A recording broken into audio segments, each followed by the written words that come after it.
The Man Who Tried His Whole Life, final part. One evening, when John was 37, he sat outside their room watching his children play.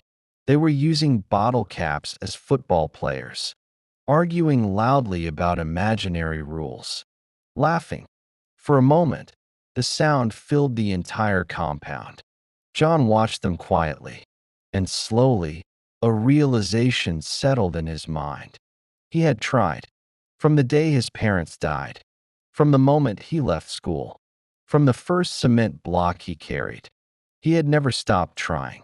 But his family was still trapped in the same poverty he had known as a child. Not because he was lazy, not because he lacked discipline, just because life had unfolded that way. Some people climb mountains, others spend their entire lives pushing against them. Yet, for the first time in years, something had changed. A small light had appeared, a donor, an opportunity, a chance to finally break free. And he had shared the news with the person he trusted most.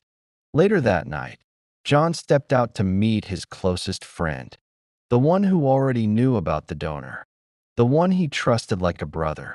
He did not know it would be their last meeting. John never made it back home that night. By morning, the news had spread. His body was found. Silence replaced the laughter in the compound. No one could understand it.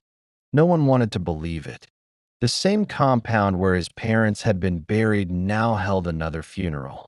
Neighbors gathered again. White cloth, prayers, whispers. Joy sat beside the grave. Two children stood close to her. People spoke of tragedy, of hardship, of a life cut short just when it seemed hope had arrived. But the truth was darker, hidden, waiting. A week after John's burial, everything changed. The truth came out. The friend he trusted most had been the one who killed him. Driven by greed, he had taken the money meant to lift John's family out of poverty. The betrayal shocked everyone. Grief turned into anger. Whispers turned into cries for justice. And within days, the man was arrested. When people asked what John had left behind, the answer remained the same.